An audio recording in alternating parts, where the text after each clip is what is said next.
Good evening.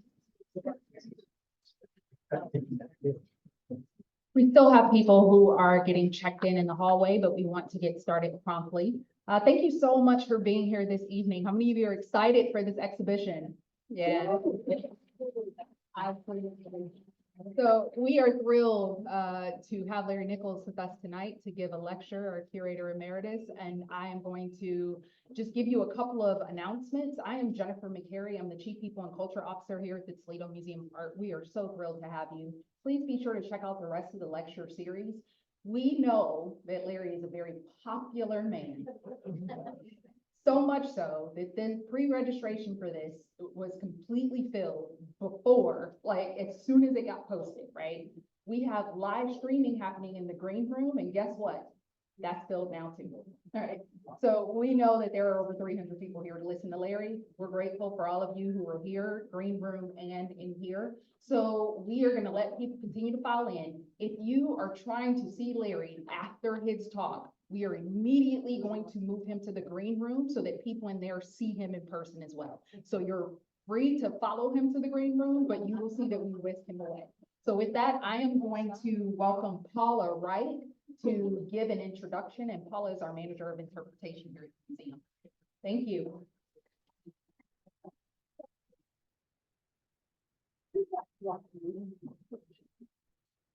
Thank you, Jennifer, and welcome everyone. This is exciting.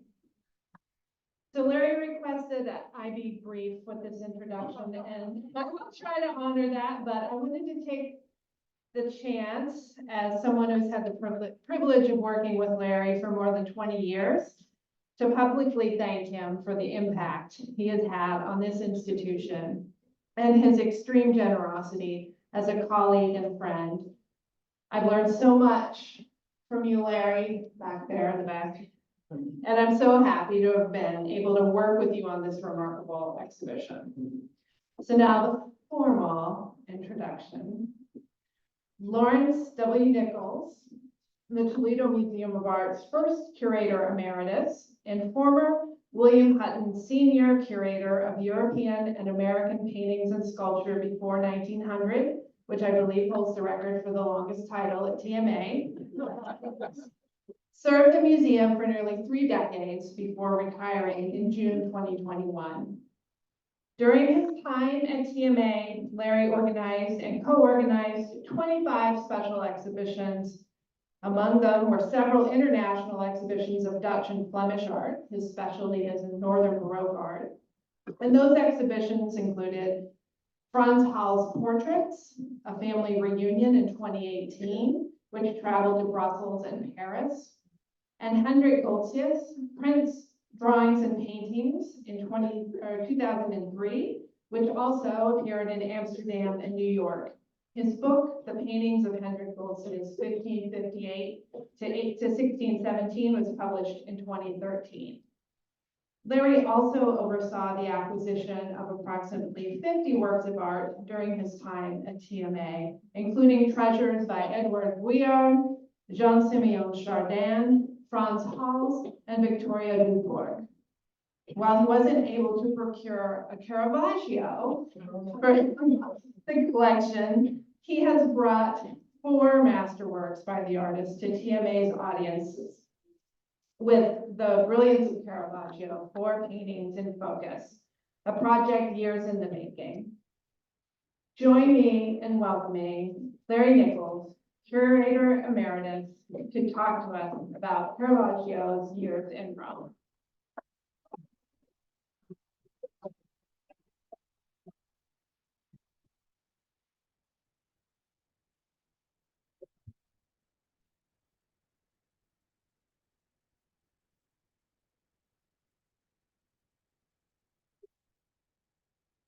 Thank you, Paula. And one praise echoed right now with another. Thank you again for your editing of the museum's exhibition publication for The Brilliance of Caravaggio. It was a great joy working with you. Hello to you all in the green room.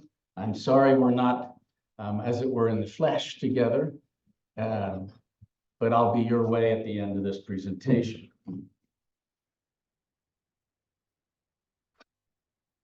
I commence with an image of the Porta del Popolo in the Eternal City, Rome. The gate was constructed during the pontificate of Pope Sixtus IV for the holy year of 1475. Its precursors, dating from ancient Rome, were originally part of the Aurelian wall of the city. Over the centuries, many a person arriving in Rome from the north ventured through this gate, including most likely one Michelangelo Merisi da Caravaggio. The gate gives entrance to the Piazza del Popolo, dominated by an Egyptian obelisk brought to Rome in 10 BC, but in its present location only since 1589. On the far side of the piazza, two churches, Santa Maria del Mircoli and Santa Maria in Montesano, identical exterior structures known as the twin churches. They date from the mid-17th century. To orient you a bit, if you know Rome, this is the Piazza del Popolo that I've just been showing images of, the Vatican, and guess what? The blue is the Tiber going through the city. An aerial view of the Piazza del Popolo, and the gate that I've just been talking about is right there. And adjacent to it, which we'll go into visually here, is the Basilica of Santa Maria del Popolo. There's the gate again. There's the church next to it, and another image of it.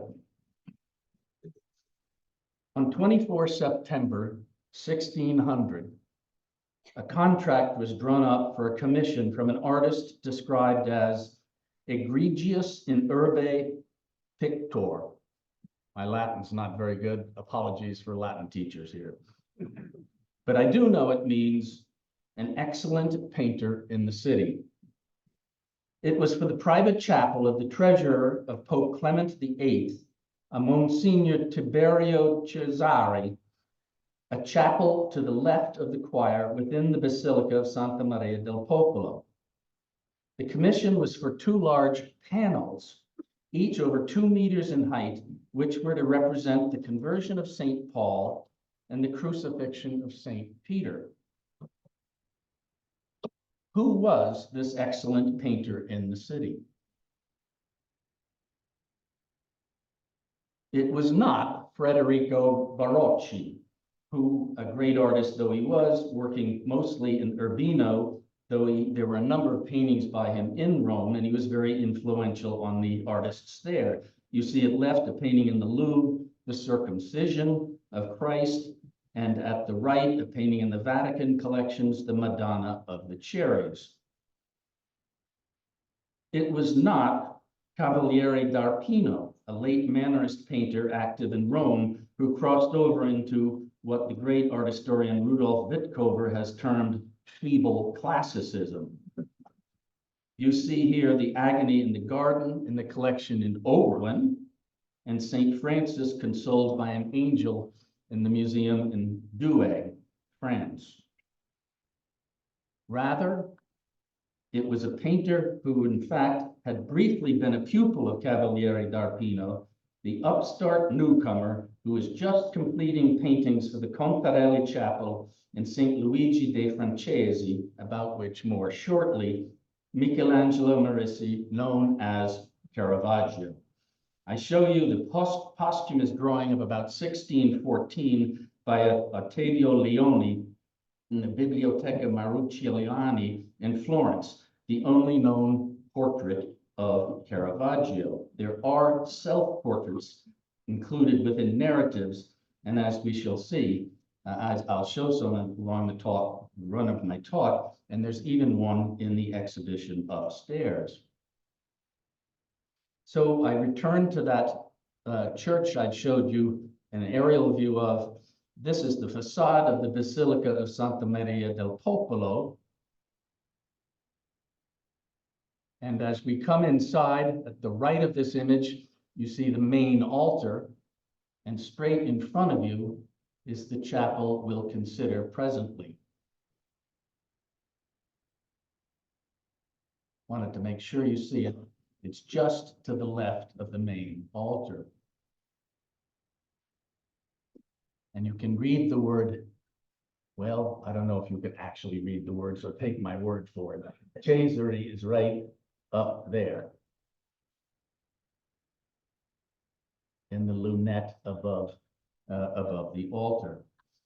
We'll return to the altarpiece, that is the painting straight on, but presently I want to call your attention to Caravaggio's two paintings on the sides of the chapel. And I'll show you further images, but I speak of this image here and one I know you can't see, but I'm just showing you the position of it within the chapel. These are shots I took myself. They're oblique images, but they give very good idea to you all of the color of these paintings. And that's why on occasion, you'll see a number of such oblique angle shots. Understand the purpose why I'm showing them. I'll also show you straight on images, but they'll have less good color. These are paintings 2.3 meters in height, 1.75 meters in width on canvas. And you will recollect, I said the commission was for paintings on panel. I'll explain. What we see in the chapel are actually Caravaggio's second versions of the subjects. His initial paintings on cypress panels follow the contract. The first, however, of the crucifixion of St. Peter, the initial rendering of that, what you see at left being the second and in place, is lost. And here at the left is his first version of the conversion of St. Paul, today in a private collection in Rome. Fortunately, this has survived, and I show it to you now. It's a jumble of protagonists. Here you see in the conversion of Saul, here's the main protagonist covering his eyes with both hands, the blinding light that is suggested by one of the very few landscapes in all of Caravaggio's body of works. There's another upstairs in the Hartford Ecstasy of St. Francis. Here you see the head of Christ, hands of Christ, the angel, a wing there, a rearing horse, but nonetheless careful not to step on Saul, who becomes Paul, and Saul's assistant, who's just perhaps not even aware of what's going on and only responding to the horse, who might be aware of what's going on.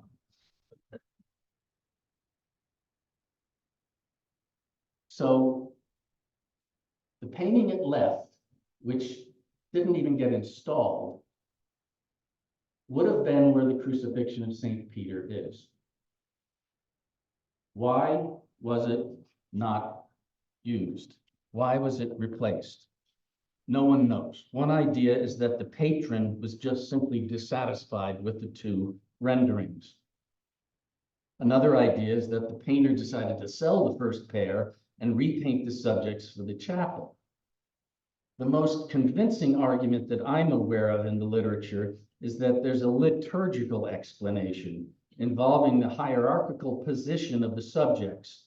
The first version of St. Paul that you see at left was compositionally designed to be on the left side of the chapel where the St. Peter is right now. But that side of the chapel is the gospel side of the chapel, whereas the opposite side is the epistle side of the chapel. And we're in Rome. What's the name of the major church in Rome? You just don't get it wrong. And maybe it wasn't even realized until these paintings were finished that you could not display them that way. Here you see the first conversion of Saul and the one in place. The juxtaposition of these images makes very evident how Caravaggio, simplified his composition.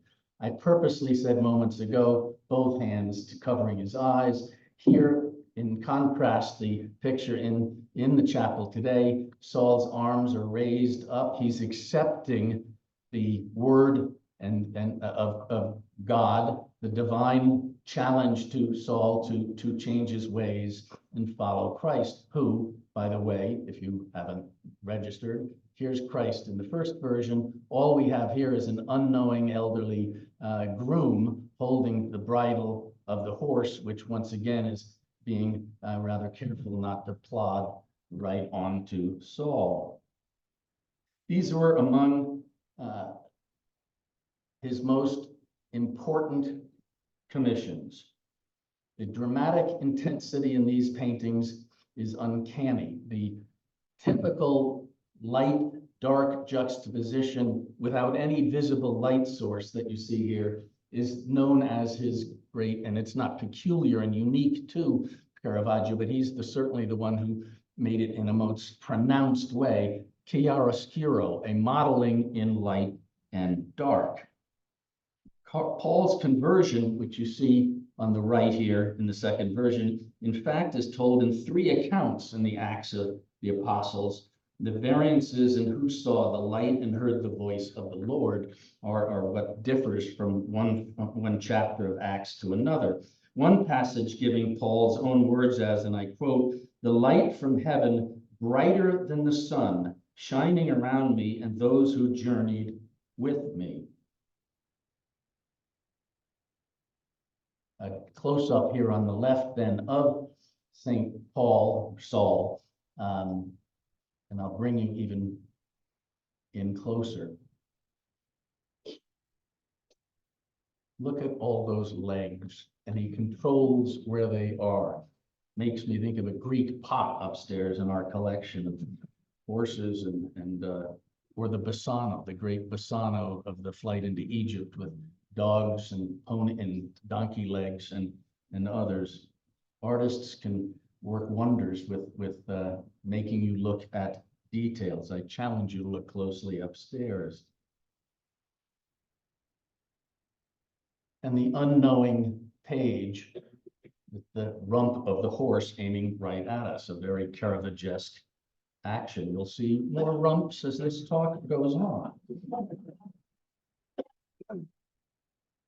To the crucifixion of Peter, the literary source being the apocryphal Acts of Peter, you see the raising of the cross, but at Peter's request of his executioners, his head would be downward.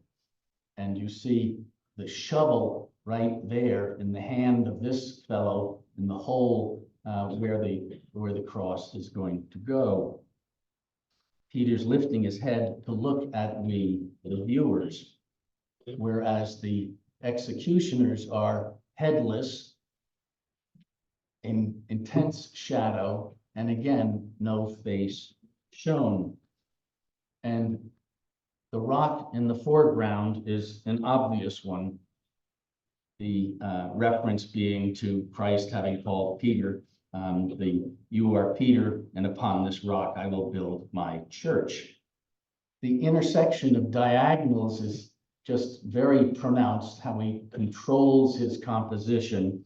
And it's with this utterly dark background and the sharp illumination of the 4 protagonists, it's quite a stunning work.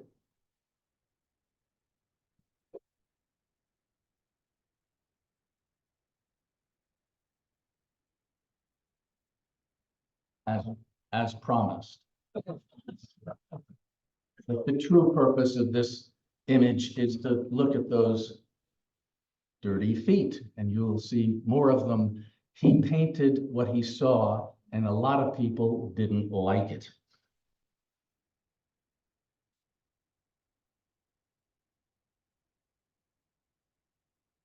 So let's go back to the altarpiece as I promised, meaning the main painting over the altar. Remember, these are functional spaces.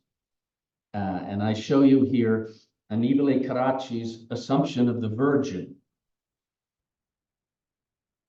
Here you see it perhaps clearer than there with the glare, but the colors, believe me, are garish and not at all true to what Carracci painted. The painting depicts the Assumption of the Virgin and is from the hand of Caravaggio's contemporary in Rome, the Bolognese-born artist Annibale Carracci. He was a superb painter in his own right. The patron of the chapel was demonstratively and deliberately juxtaposing the ideal classicism of Carracci with Caravaggio's radical, rebellious naturalism. This purposefully brought together juxtaposition in one relatively small, narrow space by the two leading exponents in art in Rome at the time was a masterstroke.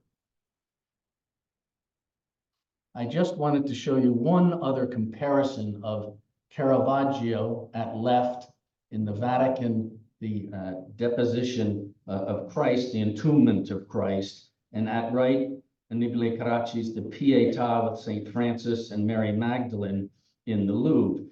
At the left, the painting is datable 1602 to 03, and at the right, a 5-year range for 1602 to 1607. I don't wish to be misunderstood. I do not set up these Caravaggio-Carracci comparisons as a good-bad juxtaposition. To the contrary, Carracci was a marvelous talent who simply was hell-bent on perpetuating the modality of his high Renaissance precursors, starting from nature but improving upon it, idealizing it. Whereas Caravaggio was all about ignoring, even lambasting the past, and only relying on his visual experience of the world as he actually saw it, even if he is imagining events from 1600 years previously, as is the case at the left.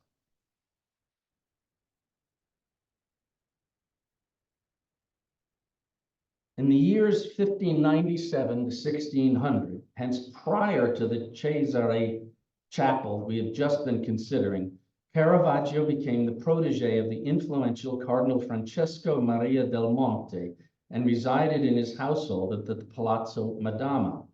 This is a portrait of the Cardinal. You connoisseurs in the room will register. It's the same hand, the Leone artist who painted made a drawing of Caravaggio, and here you see one of Cardinal del Monte. It's in the Ringling Museum down in Sarasota. Now, Del Monte, you'll hear his name a number of times, and the remaining time I'll be speaking. He owned 2 of the 4 paintings, and actually owned 6 others listed in an inventory of his. Upstairs, if you haven't seen the show or have seen the show, you'll come upon the remarkable loan from the Kimball Art Museum in Fort Worth of the card sharps, and a very kind and generous gesture from the Metropolitan Museum in New York, lending the musicians. Cardinal del Monte owned these 2 paintings. This is a map from Antonio Tempesta from 1593. There's the Pantheon. There's the Piazza Navona on a shape that derives from a Roman circus, millennium and a half earlier. There is a church we're about to enter, St. Luigi dei Francesi. And there's the Palace Madama that cardinal, who I just showed you the image of, lived, and so too Caravaggio, for 3 years. And guess what this is from? But helping you out, there's the blue dot that is the Church of San Luigi dei Francesi, St. Louis of the French. There's the Piazza Madama, where the cardinal lived, and Caravaggio as well. There's a little alley right there. It's not more than, I mean, a Fiat 500 could get through there, but not much else. And so I just wanted you to register how close, where the artist lived, that he's painting these paintings that I'm about to describe to you. And this is the facade of the St. Luigi dei Francesi, and nearby the Palazzo Madama that I just spoke of. And on July 23rd, 1599, hence prior to his commencing his work for the Tirazzi Chapel we have just considered, Caravaggio received his first Roman public commissions for 2 large canvases for the Contarelli Chapel in this church. In all likelihood, this commission was due to Cardinal Del Monte.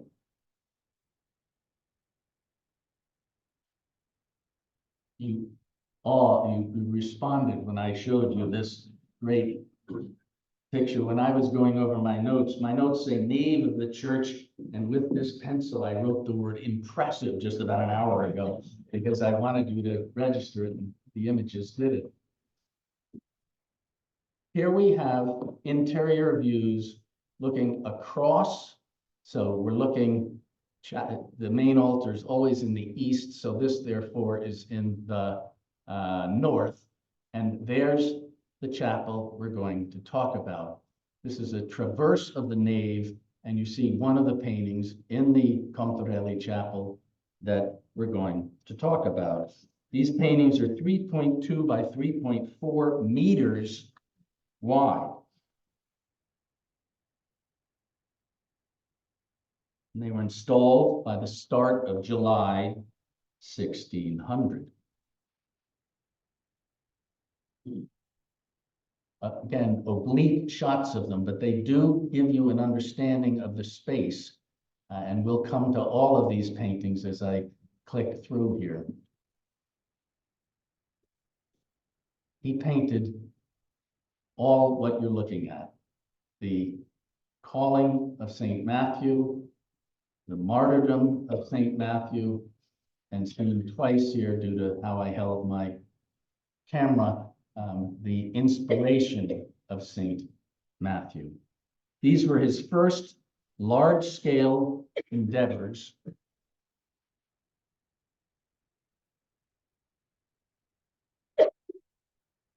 He never worked in fresco his entire life, fresco being painting on wet plaster. The original commission before Caravaggio got the commission for this chapel was the patron wanted frescoes, and the patron was named Mathieu Contrel, and that is the reason we have St. Matthew in the iconography, the subject matter within this chapel, and why the chapel's in Italianized Contarelli. Now, these endeavors brought him immense prestige and status. He became the most celebrated artist in Rome, and to be sure, these paintings augmented, yea, sealed his reputation, which engendered many a further commission for church decorations. Witness the Chirazi Chapel we just saw, which I began my presentation, the contract for which you will remember called Caravaggio excellent painter in the city. I hope I didn't confuse you. What you're looking at now came first relative to the crucifixion of St. Peter and conversion of Saul. But I wanted to set it up and play the game. Who is this excellent painter in the contract for the Chirazi Chapel? And the answer is Caravaggio, who painted just 2 years, 1.5 years earlier, these remarkable paintings that we'll look at even closer now. Here's the calling of St. Matthew. It's not an interior. You'll sometimes see it erroneously described as that. Here's a shutter. That's the outside of a building. There's Christ, halo.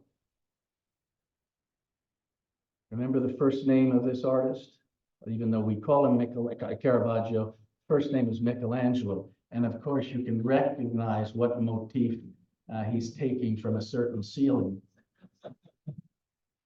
And at right, Matthew in the center, pointing at himself, as the 6.5-minute video upstairs in our exhibition, I encourage you to watch it, says, Matthew's responding with that gesture, who, me? You're asking me to follow you? This is probably Peter in front.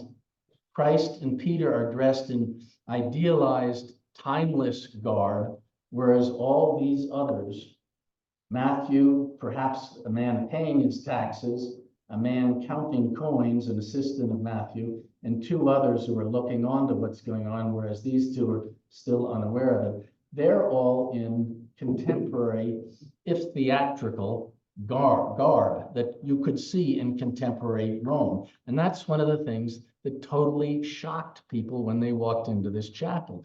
They could identify with what they were seeing. The martyrdom across the chapel, and apologies for this color, but I wanted to bring a frontal image. There's the executioner holding his sword. There's St. Matthew falling, one arm raised, as if he's raising the host at the chapel, at the altar, excuse me, that he was just at. There's a candle on the altar. There are three figures, 1, 2, and a third over here who were at a baptismal font until this trauma commences. One young lad escaping. There are three groups of 2 heads over here. I know they're hard to see, and believe me, when you're standing in front of this chapel, they're very hard to see. But there's one head I deliberately want to point out. And yes, it's a self-portrait. Before I get there, which is right there, I just bring in a painting by an artist working about a decade earlier. This artist is Girolamo Muziano, The Martyrdom of St. Matthew from the late 1580s. This is in another church in Rome. It's just totally evident how novel and revolutionary Caravaggio's work is. He's showing himself here in this self-portrait as complicit in the murder of St. Matthew. He depicts himself as a participant. He's in the background as King Hirtakus, who, according to the 13th century golden legend, ordered the killing of the apostle while he was saying Mass, since Matthew refused to even try to persuade Iphigenia to wed the king. And so he's including himself here as the one who is responsible for what's taking place in this horrible murder. Back to the main altar of the chapel, painted by Caravaggio, the subject being the inspiration of St. Matthew. It was the work of art straight in this chapel. It was initially to be a sculpture, a high relief frieze. Only half of it was ever finished and it was rejected. And so after Caravaggio had finished those 2 side panels, he gets the commission straight away to paint the central composition of the inspiration of St. Matthew. And this is the painting he first rendered. It's in black and white because tragically it was burned in 1945 in Berlin. And here you see the saint in the same space, the earthly and the heavenly conjoined, as the angel is directing the hand of the unknowing Matthew, wondering how the gospel is even being composed. He's oblivious to that. It was rejected, that black and white I just showed you. Why? There are statements to the effect that it was simply it brought the heavenly and the divine, the heavenly and the earthly too close together. We need to separate, and so an angel is up above, bringing down the message of inspiration to Matthew. There are wonderful details here, like the legs of this bench that he's kneeling on, one leg firmly on the ground, another kneeling on this bench, which nonetheless has at least one of its 4 feet dangling over this edge. He's holding a pen in a book, and that's what one sees when one comes in the chapel, and then left and right of these other wonderful paintings. Some years ago, the Australian art critic Robert Hughes, writing about the 1951 Caravaggio retrospective in Milan, that was so remarkably influential in bringing recognition to this artist. Robert Hughes noted, probably more people go to the church of San Luigi dei Francesi in Rome to worship Caravaggio than to worship God. To be sure, there are throngs of tourists always in this church, and the monetary haul to illuminate the chapel must be enormous. When I went first to this church as a college sophomore, 1974, you'd put in 100 lira, a dime, 15 cents, whatever it was, to get the light in the chapel. Now it's €1. But still, this chapel is a meaningful religious destination for many.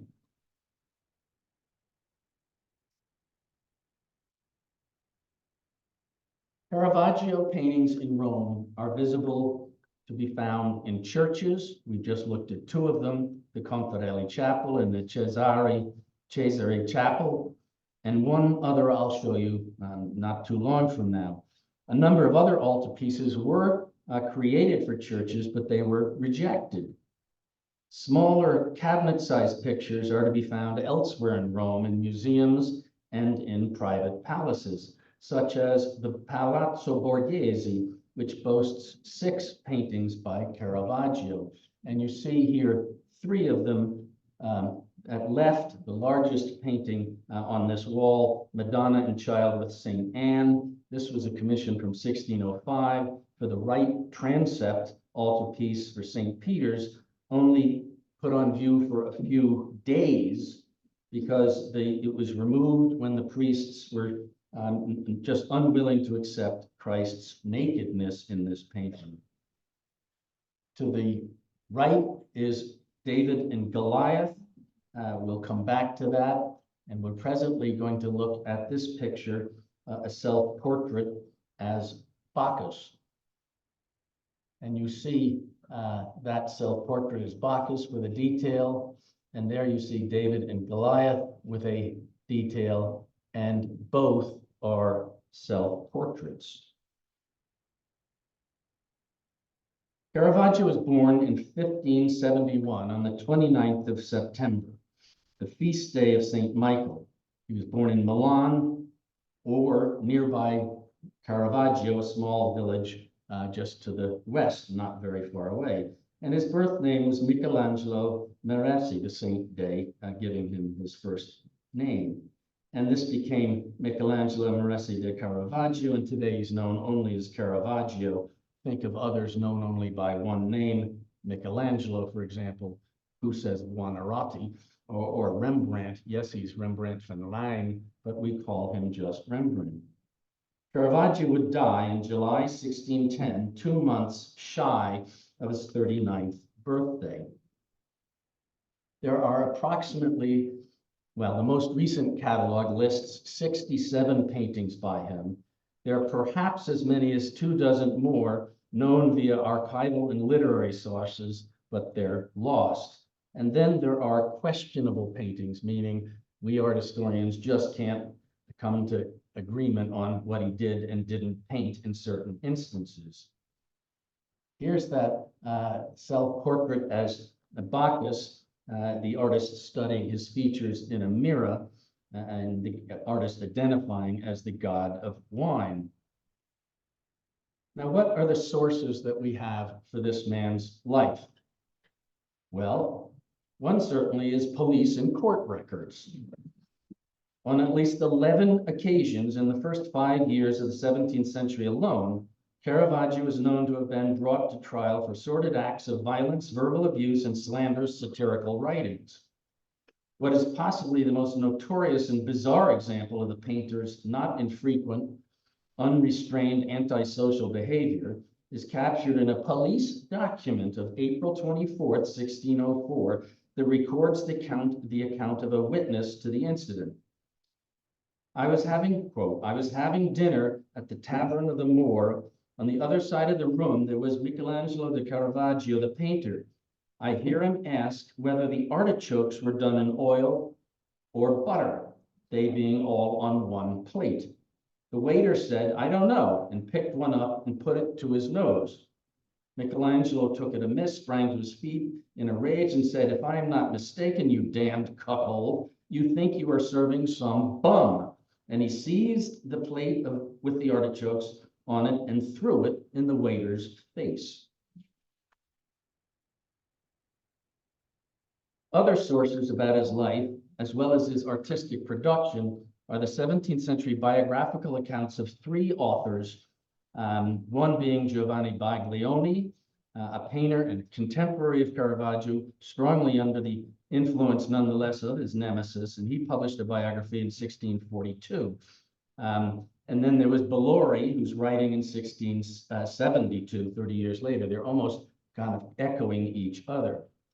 As a boy of 12, Caravaggio indentured in Milan for 4 years as an apprentice to the artist Simone Peterzano, a pupil of the great Venetian painter Titian, from whom he would learn the rudiments of painting. There's Peterzano's self-portrait, and at the left, his Pietà, and you can see how far Caravaggio, the pupil, would come. After the death of both Caravaggio's parents, it is thought that in about 1592, Caravaggio arrived in Rome, though he is not documented for the first time in the papal city until 1597. Not long after his arrival, he served as an assistant for 8 months in the workshop of Giuseppe Cesare, called Cavaliere d'Arpino, and he was often tasked with painting still lives or details of the same.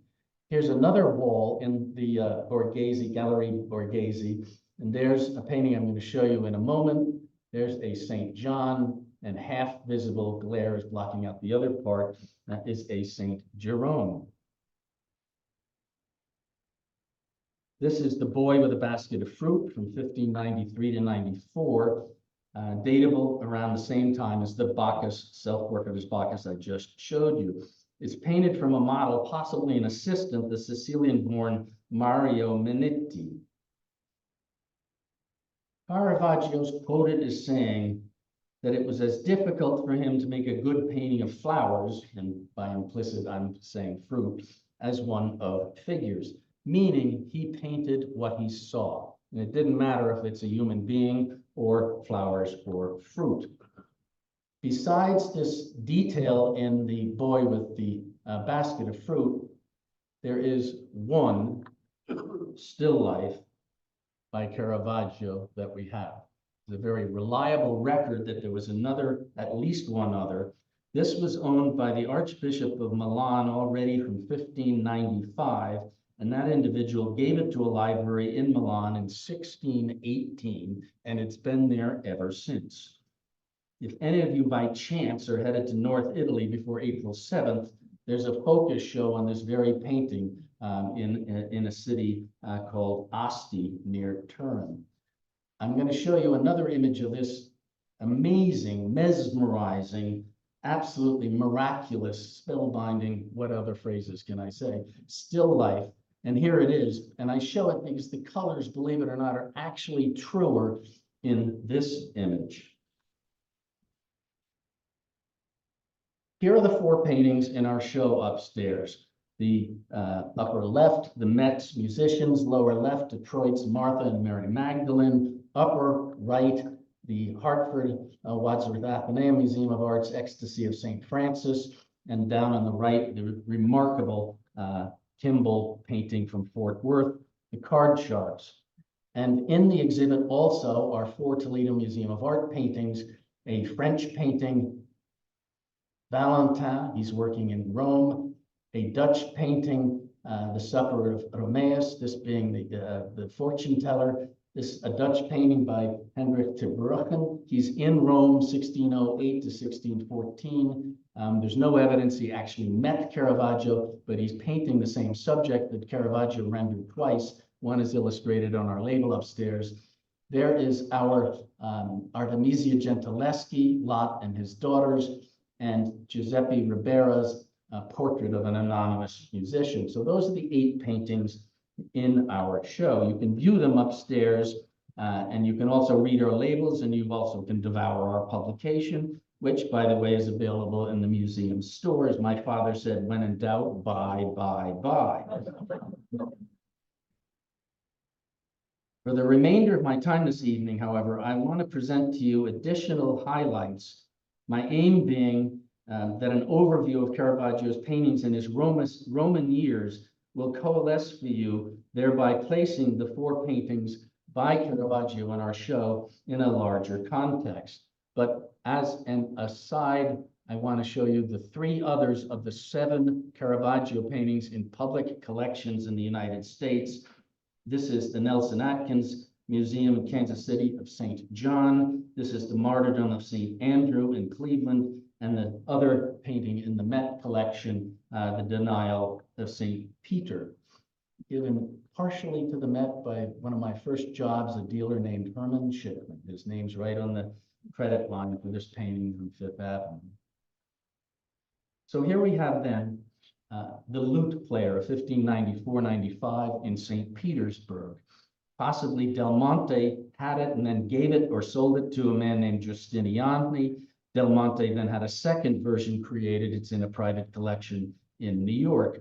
The lute player looks out at us. He's an androgynous figure. Is there mock solicitation here? I can't quite say, but I've dropped the hint. The music is identifiable. There's a remarkable floral still life here. There's a fruit still life down there. This was the first painting by Caravaggio that I remember seeing. Allow a little personal note. It was 1975. I was a senior in college, an art history major, and was home in the New York area on break. I ventured into the city and viewed the exhibition Master Paintings from the Hermitage and the State Russian Collection at Nöbler and Company, which Armand Hammer had made possible, a show that was also displayed in Washington, LA, and Houston. Caravaggio's lute player is illustrated on the cover of that catalog. I even pulled it down from my bookshelves just yesterday in my home office on one of the very first art history books I ever bought. And here I am, a year shy of a half century later, talking to you about the artist with an exhibition about him upstairs. I never would have guessed. Is this the same sitter, meaning model, as in the lute player? Very likely. Bacchus, it's in the Uffizi in Florence. It's probably a gift from Cardinal Del Monte to Ferdinando de' Medici. And we see the same model, I submit. You see Bacchus partially clad, reclining on a Greek couch. He's a god, yet he has dirty fingernails when you look closely at this painting. There's a vine wreath in his head, as if he's offering us a glass of wine. His left hand reaches out, and Caravaggio, being the amazing observant of nature artist that he is, there are actually ripples in the wine in that glass. And there's decayed fruit down here, as well as very ripe fruit.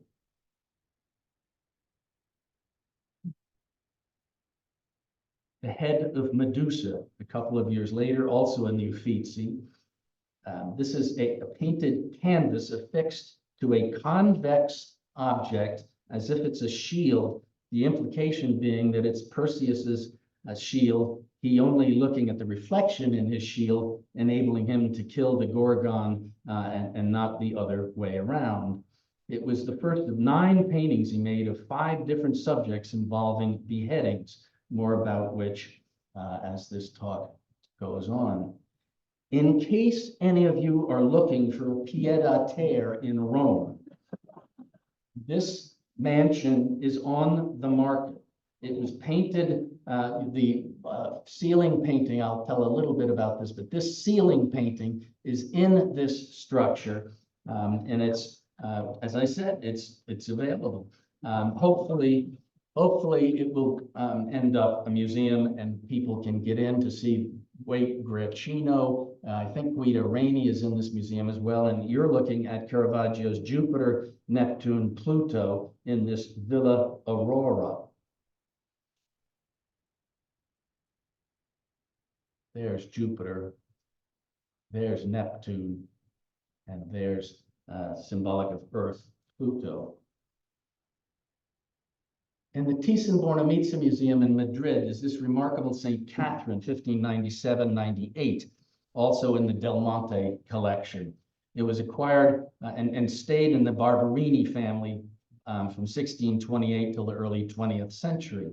These things happen. They just are handed down from one generation to the next. And Baron Thyssen acquired this in 1935.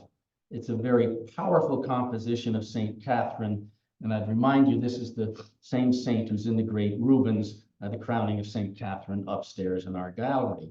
You see the wheel on which she was to be put to death, but divinely the wheel broke, and subsequently she was beheaded with a sword, and the saint holds a sword. Who is the model here? Possibly she's the courtesan Philadad Melandroni, known as a notorious Roman prostitute. Probably Caravaggio knew this individual. She holds a spray of jasmine in front of her, and we see her also in the Detroit Martha and Mary upstairs, meaning the Detroit paintings in our exhibition upper left. And also she is probably the face that we see on the astounding painting of Judith beheading Holofernes that we'll consider right now.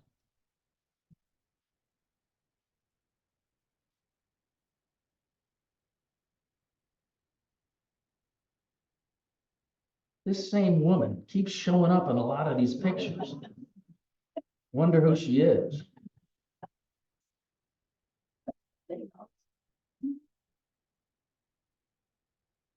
The story for Judith and Holofernes is an Old Testament one, albeit an apocryphal book of Judith. The story being that the Jewish patriotic heroine lopped off the head of the Assyrian general Holofernes. It's a wonderful, shocking image. It was often copied, which makes for challenging Caravaggio scholarship. At left is the painting I've been talking about in the Barberini Palace in Rome, and at right, a painting you should check in your ceilings and attics, I mean, too. This painting was discovered in Toulouse in an attic in 2014. It made its way to the market. It has been bought. It has been published as Caravaggio. I happen to know there are many a voice that just is not yet convinced about that attribution. And so Caravaggio scholarship is ongoing. You can see he switched around the placement of Judith and the old woman with the bag to catch the head. Here's the old woman holding a bag there, and here's Judith with her left hand and the sword.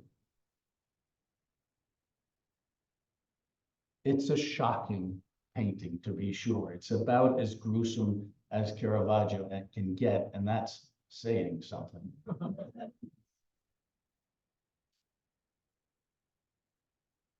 That's the last one. I couldn't keep going, but it's shocking.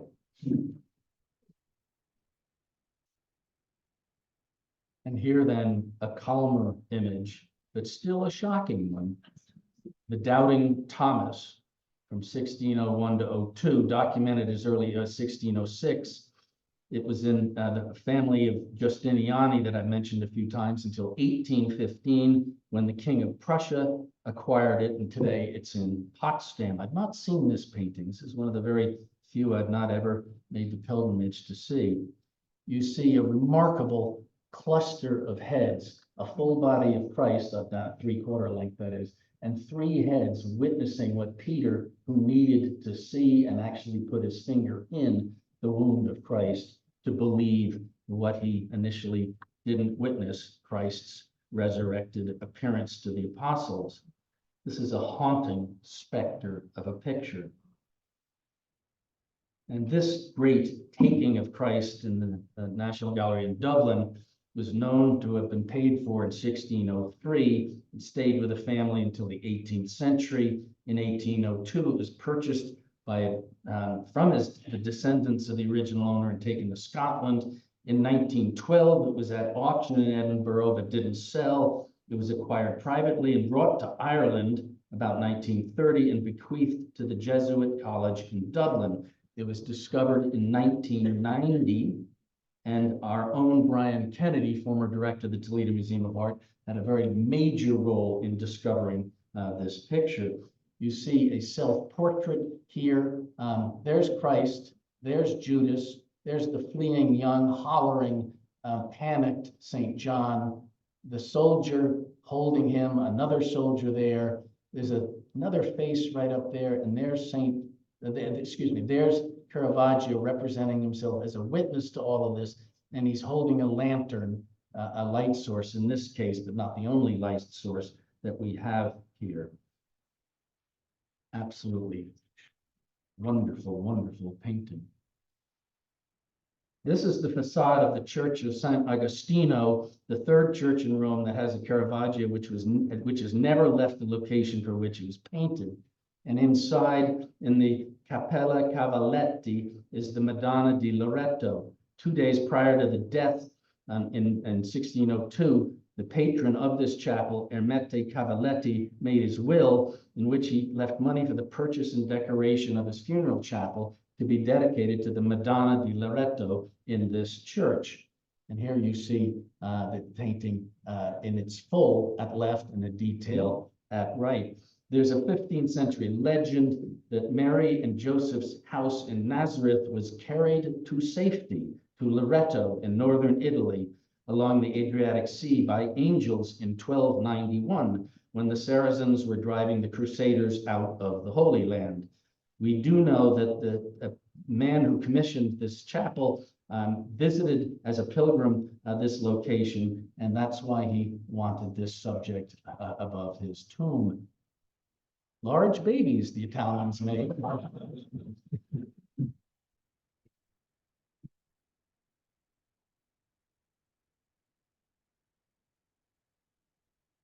Here come the feet.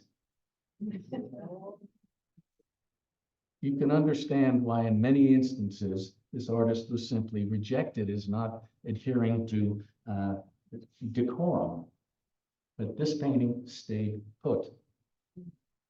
This one, however, did not. The Death of the Virgin from 1601 to 06, today in the Louvre. In 1601, there was a contract for, yet again, a funerary chapel of a lawyer, Lazzaro Cherubini, for the Carmelite Church of Santa Maria della Scala. It was finished prior to his fleeing Rome in May 1606, more about which in a moment. It's Caravaggio's largest Roman altarpiece. It's 12 feet high by 8 feet. It's not certain if it was ever actually installed in its intended location. It was rejected by the Carmelites for its, quote, excessive wantonness and offense against decorum. It was attempted to be bought by one of Caravaggio's acquaintances, but that was never realized. Instead, on the advice of Peter Paul Rubens, who was in Rome from 1600 to 1608, the picture was acquired for the Vincenzo Gonzaga, the Duke of Mantua. I love telling you provenance because these objects are things, they have owners through time. In 1627, it entered none other than the collection of Charles I of England. By 1671, Louis XIV owned it, and that's why it's in the Louvre today. The apostles are around the deathbed of the Virgin. The Mary Magdalene here is just in utter grief. We don't even see her face. Caravaggio actually visited a morgue in Rome to study what a dead body looked like. This painting stresses her death rather than her assumption into heaven, and that may have had some reasoning why it didn't stay put in the church. I cited the testament of 1604 against Caravaggio for throwing a platter of artichokes at a waiter last week at the opening dinner for the lenders and sponsors and many a patron. I talked to the chef beforehand. I said, could we please serve artichokes? Joe did it. Caravaggio's behavior was evidently quite erratic. He was twice referred to as stravagantismo, very strange, bizarre, eccentric. In the ensuing years, he was jailed for an incident in which rocks were thrown at the police, arrested for illegal arms possession, and he had a number of other run-ins with the law. On 28 May 1606, in what was likely a prearranged duel, Caravaggio killed a longtime adversary, Ranuccio Tomassoni, sustaining serious injury himself in the sword or knife affair. He was forced to flee Rome with a death warrant on his head. He was on the run for the remaining 4 years of his life. Exile in Naples, Malta, Sicily, and the cities of Syracuse, Messina, Palermo, back to Naples, and yet throughout all of this, he continued his activity as a painter. I'd show you just two paintings here from his post-departure from Rome. At left, the 7 Acts of Mercy in a church in Naples, the 7 Acts. This is a 13-foot high painting at left. The commission was from a confraternity dedicated to performing all 7 Acts of Mercy, the literary source being Matthew 25. Counterclockwise from lower right, you may be able to make out some of these: feed the hungry, give drink to the thirsty, ransom the captive, bury the dead, shelter the stranger, comfort the sick, and clothe the naked. At right, sadly, a painting of the Nativity, and I say sadly because in the summer of 1969, the painting was stolen from a church in Palermo. Fingers crossed it still exists. Many of us doubt it. Caravaggio also painted some, maybe a handful or 6 or 7 portraits. The one at left is a portrait of a poet, Giambattista Marino, from around 1600 when he was doing those chapels I started with. And the one at right is of Alois de Vignacourt and his page. It's in the Louvre. This was some painting he did in the summer of 1607 when he was on Malta, where he was hoping to obtain a pardon from the Order of Malta, since the sitter of this painting, the Grand Master of the Order, before painting this portrait, this Grand Master admits Caravaggio to the order, making him, Caravaggio, a knight. But only 4 months later, the artist is in a quarrel with a knight. He's jailed, and then he escapes out of this prison and flees to Sicily. He's on his way back to Naples. He's attacked. There were a lot of ongoing problems with this man.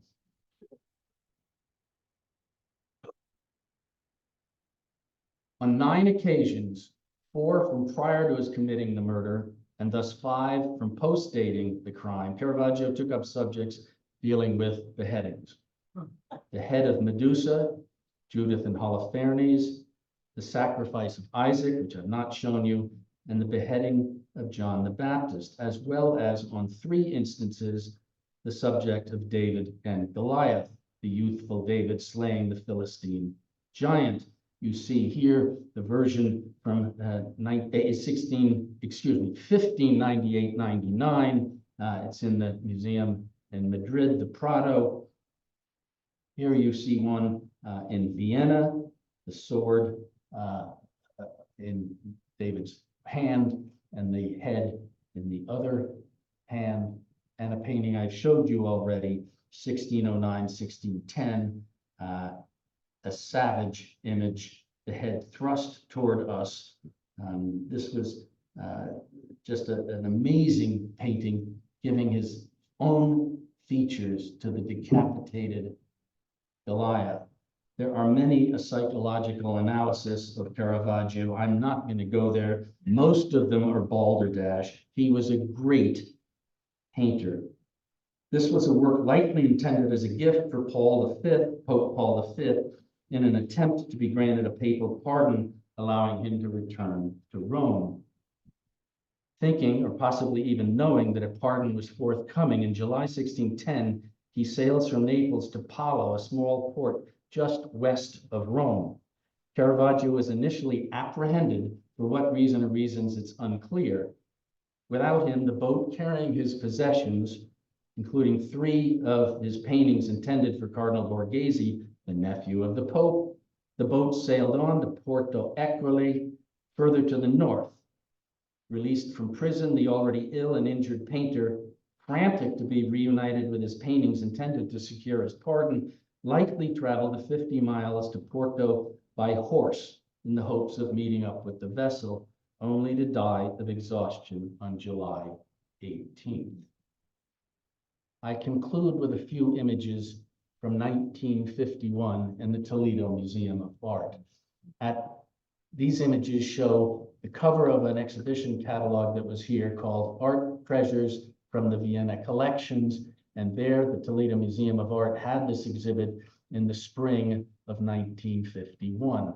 There's a wonderful billboard out in front of our museum for 50 cents. Somebody translate that to today's dollars. And who puts this on a label these days? $80 million exhibit. There it is on the side of the train. There's the Toledo Museum of Art director, Blake Moore Godwin. There are trucks out back of the museum. I say out back because it is out back, even though I bet every one of you walked in into the Herrick lobby. And look who came to see this show in 1951. And look how crowded our galleries were in 1951. This show is up for 4 weeks on a per day rate. It was the most well-attended exhibit in the history of this museum. Because it was only 1 month, it doesn't have the highest attendance figure. That goes to the Age of Rubens show, 234,000, that was here in 1994-95. And why am I showing you this? Because in that exhibit was the one and only time prior to January 20th, that would be 6 days ago, there was a Caravaggio in our building. And there you see 6 art preparators and 2 up top installing this picture. Many have asked, are they really holding it? No, they're not. There's a ledge there. But that's the installation of Madonna of the Rosary, a close friend and patron I brought through the TMA installation just last week, and 1 day later she flies to Vienna. This is not great in focus, but there's the painting on the wall in Vienna today. And you see here then Caravaggio's Madonna of the Rosary. It's 40 inches taller than our own crowning of St. Catherine by Rubens. It's an unknown commission. It was up for sale in Naples in 1607, taken by 2 Netherlandish painters to Amsterdam. And here we go again, Rubens. Shortly after, in 1619, it was purchased by a Dominican church in Antwerp by a group of artists, including Rubens. It ended up in Vienna in 1781, where it is today. So I return in my closing words here to the TMA exhibition, The Brilliance of Caravaggio, 4 paintings in focus, which we show also with our own 4 paintings by Caravaggio. This show is a feather in the cap of the Toledo Museum of Art. And please help get the word out about this exhibition. It's open. You will never forget this. It's open till the day before taxes are due. It closes April 14th. Lastly, I want to call your attention that 2 future lectures and 1 conservation, the next being 2 weeks from tonight, when the Metropolitan Museum of Art's curator emeritus Keith Christensen will be here to give a paper. Keith, unlike me, is an Italian art and Caravaggio specialist. You won't want to miss his presentation. Thank you for your attention.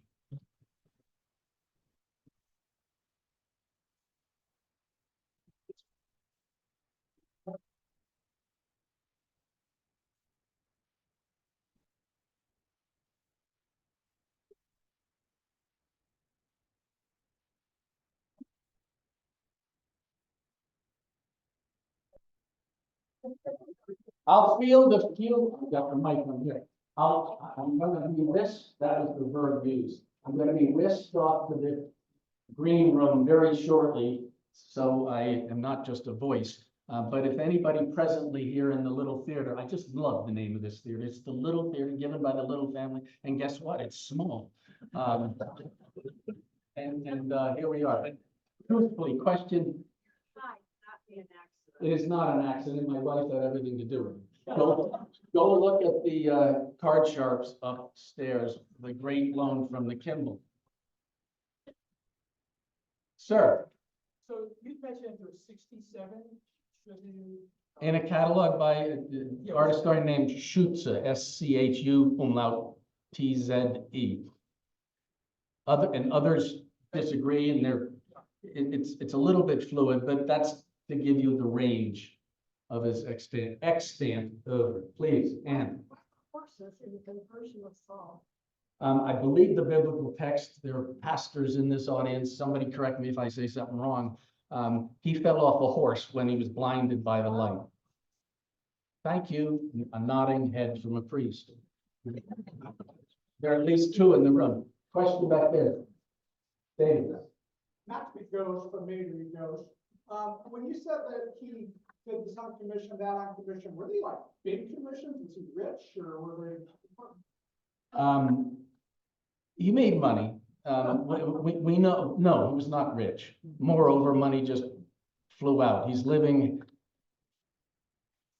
He lived in 13, I think it was, locations in the first 10 decades, 10 years he's in Rome. No, he was not rich. He was making money, but it didn't stay with the man. I mean, his personality was what I've indicated, but I'm trying to put the accent on the man's remarkable painterly skills. Please.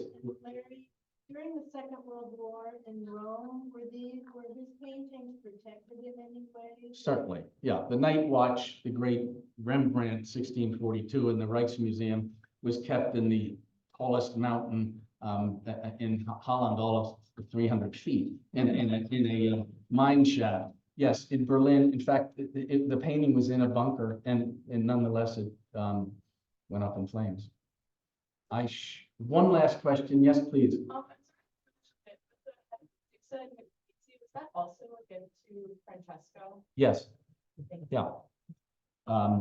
Either gift or sold. So, I mean, I'm equivocating, but it was from Del Monte to Francesco. Please. And then the piece was kept. There's an archival record that was put on a suit of armor. And so the layers of meaning. I mean, I've kind of ice skated over Caravaggio for you tonight. The levels of meaning are just very deep. One instance, upstairs, go back to see this show every day till it closes on April 14th. The Ecstasy of St. Francis, a nighttime scene, and their figures in the background on the left, including Brother Leo, and their three figures pointing to the divine light. That's a reference to St. Francis as a new Christ. The nativity being evoked, a nighttime nativity being evoked by the background detail of these figures at a campfire, witnessing divine light as if it were the adoration, the annunciation to the shepherds. So Caravaggio was a smart, remarkably talented painter. He worked for patrons who had money and brains, and he also had theological advisors who were known to kind of help him along in how to make these symbolic overtones in his images. One I said last, but I'm not going to say no to this gentleman. John, question. The word you used last week that was so powerful for me was a hinged painter. Right. Again, that was, the question was, or the observation was last week at a talk I gave that this man was at. I quoted Robert Hughes again, that Caravaggio was a hinge painter. There was art before him and art after him, and they were not the same. And with that, whisked me off. I've been told I've got to go wave to people in the green room. Thank you.